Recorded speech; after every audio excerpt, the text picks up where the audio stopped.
नमस्कार दोस्तों, आज मैं आपके सामने अविकारी शब्द का भाग 2 लेकर प्रस्तुत हूँ, जो कि बाकी के बचे हुए 3 अविकारी शब्द हैं। मुख्य रूप से अविकारी शब्द ये शब्द होते हैं जिन पर काल, समय, लिंग, क्रिया आदि का प्रभाव नहीं पड़ता है। अविकारी शब्द मुख्य रूप से 4 हैं: क्रिया विशेषण, संबंध बोधक, समुच्चय बोधक और विस्मयादि बोधक। पिछले वीडियो में मैंने आपको क्रिया विशेषण के बारे में बताया है, जिसके बारे में आप डिस्क्रिप्शन बॉक्स में लिंक है, उससे आप जान सकते हैं। और यहाँ पर हम बताएंगे बाकी के बचे हुए 3 अविकारी शब्द, जो हैं संबंध बोधक, समुच्चय बोधक और विस्मयादि बोधक। शुरू करते हैं हम पहले संबंध बोधक से। संबंध का मतलब ही है दूसरे के साथ रिलेशन, यानी कि जिन अव्यय शब्दों के माध्यम से संज्ञा तथा सर्वनाम शब्दों का संबंध वाक्य के अन्य शब्दों के साथ जुड़ता है, उन्हें संबंध बोधक अव्यय कहते हैं। जैसे विद्यालय के बाहर ऊंची दीवार है, घर के भीतर बैठकर पढ़ो, पढ़ाई के बाद खेलने जाना है। यहाँ पर ये जो संज्ञा और दूसरे शब्द हैं, उनका संबंध इन शब्दों के माध्यम से पता चल रहा है, तो ये हमारे संबंध बोधक शब्द हैं। घर बैठकर पढ़ो, अब इसके बीच का संबंध के भीतर से पता चल रहा है। पढ़ाई के बाद खेलने जाना, यहाँ पर ये शब्द आपको पढ़ाई से खेलने जाने का क्या संबंध है वो बता रहे हैं, तो ये शब्द हमारे संबंध बोधक शब्द हैं। आगे हम देखते हैं इनके भेद। संबंध बोधक शब्दों को काल यानी कि समय,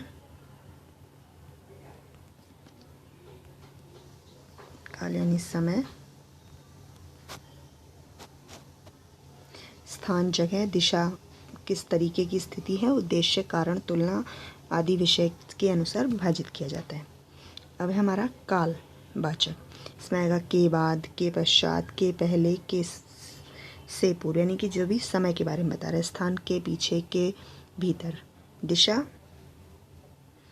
की तरफ, की ओर, उद्देश्य के लिए, के वास्ते, के खातिर, की खातिर, कारण की वजह से, के कारण, तुलना के बेहतर, से खराब, से बढ़िया, विषय के बारे में, के विषय में, समता बोधक, के योग्य, के भांति, के तुल्य, यानी कि जैसे वह यह कार्य करने के योग्य है, तुम उसके बारे में क्या जानते हो। साधन के सहारे, के हाथ, के द्वारा, यहाँ पर ये द्वारा है, के द्वारा, के माध्यम, यानी कि तुम यहाँ किसके माध्यम से आए हो, तुमने ये कार्य किसके द्वारा किया है। संगवाहक, के सहचर, के संग, के साथ, तुम किसके साथ जाओगे, तुम्हारे संग कौन आया है, ये सारे वाक्य। अब है हमारा समुच्चय बोधक। जो अव्यय दो शब्दों, दो पदों या दो वाक्यों को आपस में जोड़ने का काम करते हैं, उन्हें समुच्चय बोधक कहा जाता है। इन्हें हम इंग्लिश में कंजक्शन वर्ड्स कहते हैं और संबंध बोधक को हम प्रपोजिशन वर्ड्स कहते हैं। बेसिकली बिफोर, आफ्टर ये प्रपोजिशन में आते हैं। एंड, और, बिकॉज ये हमारे कंजक्शन वर्ड्स में आते हैं, यानी कि जो प्रपोजिशंस हैं उन्हें हम हिंदी में संबंध बोधक कहते हैं, और जो समुच्चय बोधक हैं उन्हें हम इंग्लिश में कंजक्शंस कहते हैं। योजक का मतलब ही होता है दो चीज़ों को जोड़ना, उन्हें समुच्चय बोधक कहा जाता है।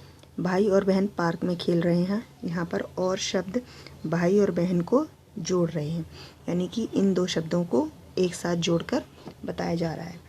आप चाय या कॉफ़ी लेंगे, यानी कि चाय और कॉफ़ी में से जो चुनाव है वो इस या के माध्यम से किया जा सकता है। दिए गए वाक्यों में और तथा या शब्द समुच्चय बोधक शब्द हैं। समुच्चय बोधक जोड़ने के साथ साथ कारण या परिणाम बताने, विकल्प बताने तथा विरोध दर्शाने का कार्य भी करते हैं, यानी कि वो जोड़ने के साथ साथ हमें कारण भी बताएंगे, उसका क्या रिजल्ट आएगा वो भी, उसके अलावा क्या ऑप्शंस हैं या आप किससे सहमत और किससे नहीं वो भी दर्शाने का कार्य करते हैं यही शब्द। समुच्चय बोधक को दो भागों में बांटा जाता है, हम कह सकते हैं उसके दो भेद होते हैं: समानाधिकरण समुच्चय बोधक अव्यय और व्याधिकरण समुच्चय बोधक अव्यय। समानाधिकरण मतलब यहाँ पे समान है, व्यधि मतलब यहाँ पर थोड़ा अलग मतलब है। समानाधिकरण समुच्चय बोधक अव्यय।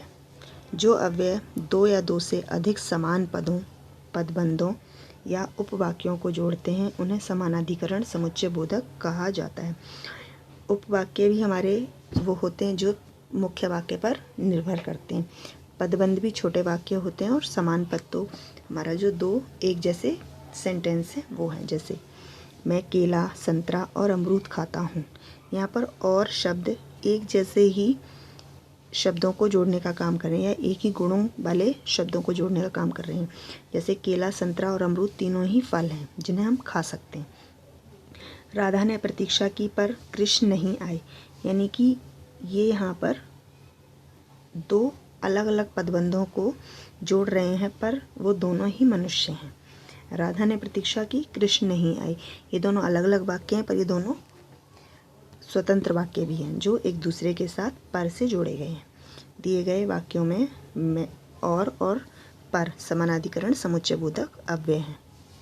समानाधिकरण समुच्चय बोधक अव्यय के भेद। अब इनके भी कुछ भेद हैं कि हम उन्हें किस तरीके से बांट सकते हैं। संयोजक सूचक, और, तथा, एवं आदि, यानी संयोजक मतलब इसमें जोड़ा जाए तो वो और, तथा और एवं से जोड़ा जाता है वाक्य। विरोध में पर, परंतु, अपितु, लेकिन, किंतु, मगर आदि, यानी कि यहाँ पे विरोध है। जो पहला भी जो हमने पहले पढ़ा है दूसरा सेंटेंस कि राधा प्रतीक्षा करती रही पर कृष्ण नहीं आए, यानी कि इसमें विरोध है, वो एक दूसरे से अलग अलग कार्य कर रहे हैं। विकल्प सूचक या, अन्यथा, ना की आदि, जो हमने पहले पढ़ा है कि आप चाय लेंगे या कॉफ़ी, उसमें ये विकल्प सूचक है।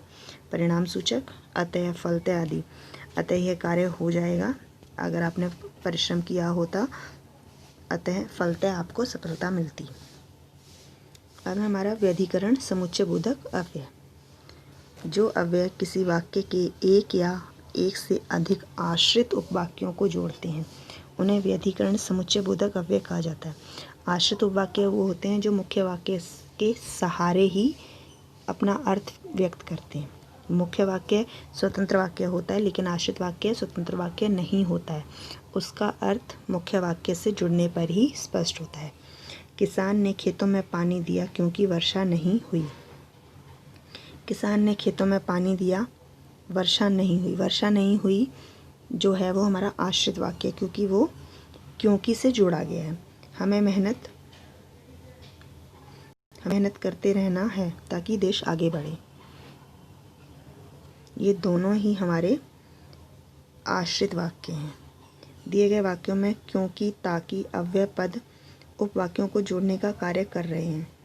इनमें एक मुख्य उपवाक्य है जबकि दूसरा आश्रित उपवाक्य है। मैंने पहले आपको बताया जो ये पहला वाक्य है ये अपना पूरा अर्थ दे रहा है। किसान ने खेतों में पानी दिया।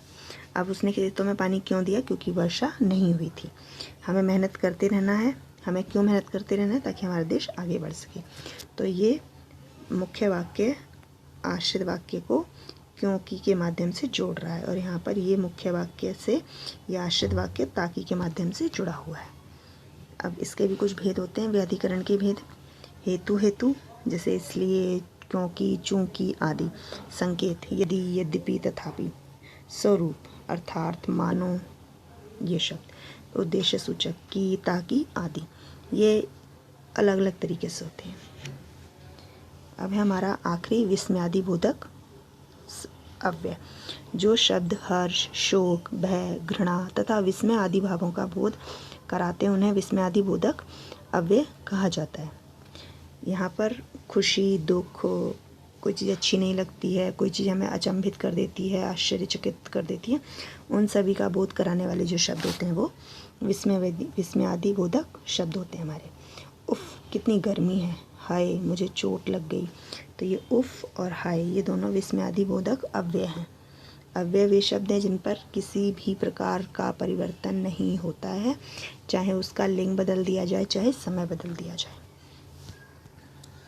अब इसके कुछ भेद होते हैं, जैसे हर्ष बोधक यानी खुशी बताने वाले शब्द होते हैं आहा, वाह, आहा, ओहो। भय बताने वाले, डर बताने वाले भागो, अरे, बाप रे। विस्मय बताने वाले यानी कि हैरानी बताने वाले, ओह, वाह, अरे। आशीर्वाद वाले, जियो, खुश रहो, चिरंजीवी रहो। संबोधन, अरे, ओ। शोक वाले हे राम, हाय, ओह, घृणा, छी छी, थू, इस तरीके से जो हमें अच्छे नहीं लगते। चेतावनी वाले सावधान, हटो, बचो, होशियार। स्वीकृति वाले हाँ हाँ, ठीक, अच्छा। ये मैंने आपको 2 वीडियो में आपके अविकारी शब्द या अव्यय शब्दों को पूरा बताया है। आप दोनों वीडियो देखिए ताकि आपको ये और आसानी से समझ में आ सके। सबसे पहले आपको पहला वीडियो देखना है, इसके डिस्क्रिप्शन में उसका लिंक मिलेगा, ताकि आपको ये समझ में आए कि अव्यय शब्द मुख्य रूप से होते क्या हैं, वो विकारी शब्दों से किस प्रकार अलग हैं। अब उसके बाद आप ये दूसरा वीडियो देखिएगा ताकि आपको पूरे जो अवधारणा है वो अच्छी तरीके से समझ में आ जाए। आशा करती हूँ आपके लिए उपयोगी रहेगा। मेरे चैनल को सब्सक्राइब कीजिए और इस वीडियो को लाइक और शेयर कीजिए। धन्यवाद।